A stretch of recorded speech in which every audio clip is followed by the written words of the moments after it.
Laporan kerja khusus ini berkisarkan tanggungjawab rakyat Malaysia kepada kesejahteraan politik negara.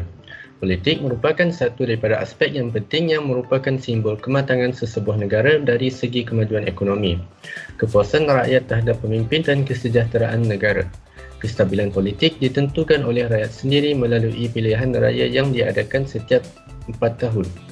Setiap negara mempunyai pentadbiran yang berbeza sama ada demokrasi, diktator, republik dan lain-lain. Walau bagaimanapun, setiap negara mempunyai matlamat yang sama iaitu mengekalkan kestabilan politik. Namun begitu, rakyat seharuslah bijak memilih dan mengundi pemimpin yang bakal mentadbir negara.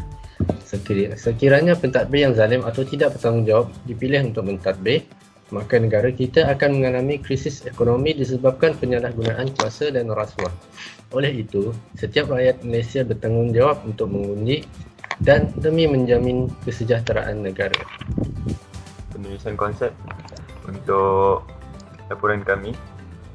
Konsep laporan kami ini menggunakan konsep tanggungjawab anak muda terhadap kesejahteraan politik negara. Anak muda ni boleh dikategorikan sebagai lelaki atau perempuan yang berada dalam lingkungan umur 15 hingga 30 tahun di dalam negara Malaysia.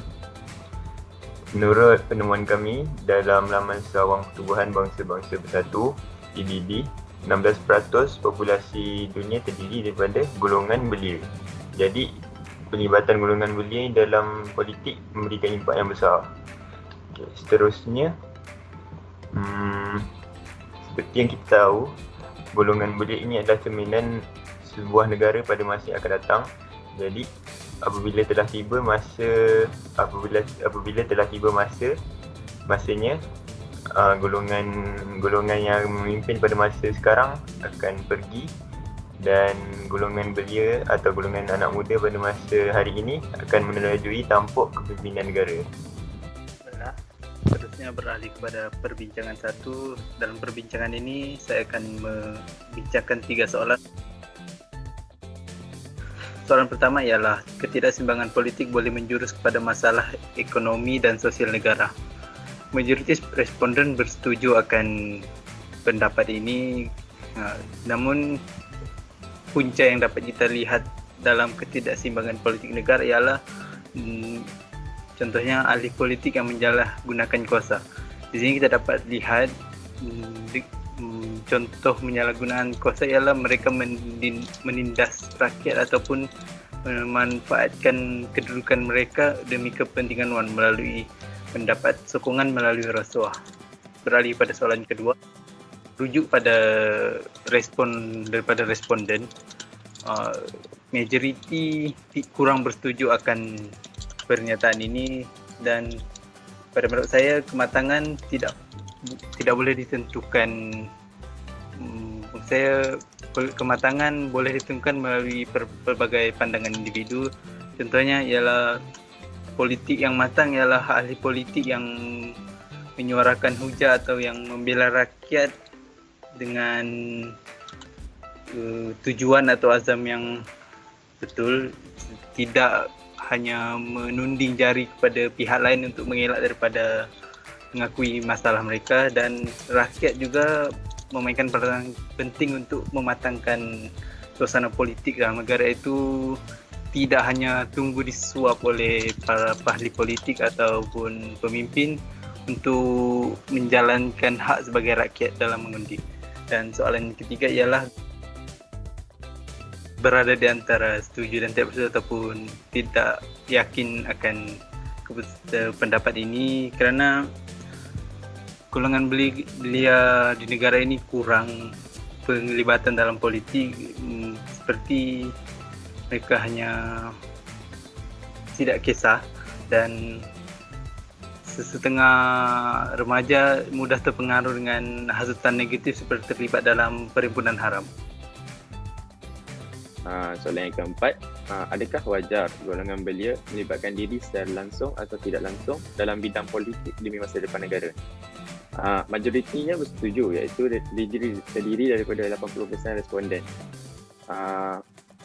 Hal ini kerana golongan belia merupakan generasi baru yang akan menggantikan generasi yang lalu serta penentu masa hadapan negara.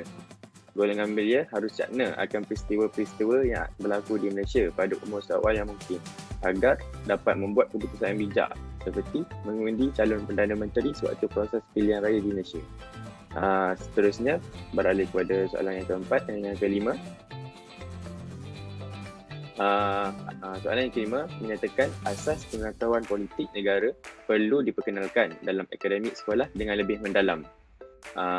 74% daripada responden majoritinya bersetuju dengan pendapat tersebut. Kemudian soalan yang keenam, iaitu setujukah anda bahawa subjek sejarah yang mengendalikan minat belia terhadap bidang politik? 57% daripada responden bersetuju dengan pendapat tersebut. Hal ini kerana terdapat banyak perkara yang berkaitan dengan politik dalam subjek sejarah seperti bagaimana negara Malaysia mencapai kemerdekaan. Perkara-perkara seperti ini akan memupuk minat golongan belia dengan lebih mendalam dalam bidang politik kerana adanya pelbagai perasaan seperti bangga, ingin tahu dan pelbagai lagi sewaktu sesi menelaah mata pelajaran sejarah. Hal ini secara tidak langsung akan menyebabkan golongan belia mengetahui serba sedikit berkenaan perkara yang berkaitan dengan politik serta menimbulkan perasaan ingin tahu dalam bidang politik dengan lebih mendalam sekaligus memupuk minat mereka dalam bidang politik. Itu sahaja. Soalan ketujuh iaitu suara rakyat adalah kunci kepada kesejahteraan politik sesebuah negara. Okey, berdasarkan jumlah survey yang kami kumpul, sebanyak 11 dan juga 13 orang responden bersetuju dengan indikasi 4 dan 5. Maknanya apabila kita campur antara 11 dan 13, so kita akan dapat 24 orang yang rata-ratanya bersetuju bahawa suara rakyat adalah kunci kepada kesejahteraan politik sesebuah negara. Ini kerana sistem yang diamalkan di Malaysia adalah selari dengan apa yang dikatakan sebagai suara rakyat kerana ia berteraskan kepada demokrasi berparlimen dan raja berperlembagaan. Demokrasi berparlimen adalah satu sistem yang boleh dikatakan terbaik buat masa ini dalam menuju kesejahteraan dan kestabilan politik Malaysia.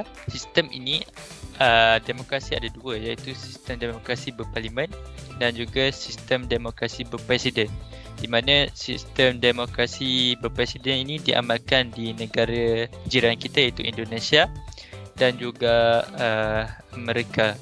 Okay. So di Malaysia ni sistem pilihan raya dia ada dua, iaitu pilihan raya umum dan juga pilihan raya kecil. Pilihan raya umum sebagaimana yang kita tahu dia berlaku selama 5 tahun sekali, dan pilihan raya kecil adalah kerana sebab-sebab tertentu, antaranya kematian wakil yang bertanding dan ada lagi lah sebab-sebab tertentu yang membolehkan pada pilihan raya kecil.